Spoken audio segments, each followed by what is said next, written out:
في جروح بتخف بالعلاج وفي جروح محتاجة وعي. شفاء الجسد أحيانا بيبدأ من الداخل، مش من دواء لكن من إدراك. العقل الباطن مش بس بيأذي لما يتبرمج غلط، كمان ممكن يساهم في الشفاء لو فهمت قوته. إزاي العقل الباطن بيأثر في الشفاء؟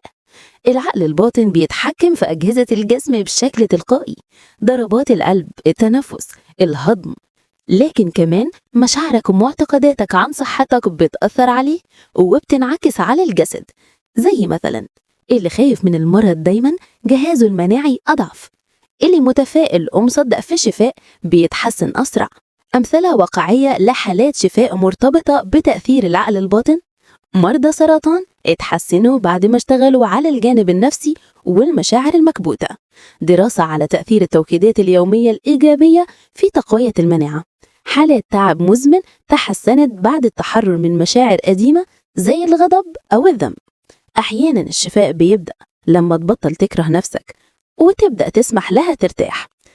أدوات لتحفيز الشفاء عبر العقل الباطن: 1. التأمل الموجه، مثال خيال بصري لجسمك وهو بيتعافى. 2. التوكيدات اليومية الإيجابية: أنا أسمح لجسدي أن يشفى، كل خلية فيا تستجيب للحب. 3. الامتنان للجسم، كتابة شكر الأعضاء للجسم. 4. تحرير المشاعر، فضفضة، بكى، كتابة. اللي بتحس بيه بيترجم في جسمك. ابدأ تدي لنفسك إذن بالراحة، إذن بالسلام، إذن بالحياة. تمرين عملي: برمجة الشفاء الليلية.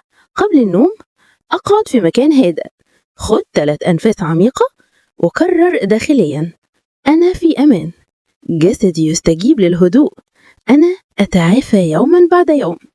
تخيل ضوء دافي يشفي كل خلية فيك. العقل الباطن بيشتغل أكتر وانت نايم، فاستغله.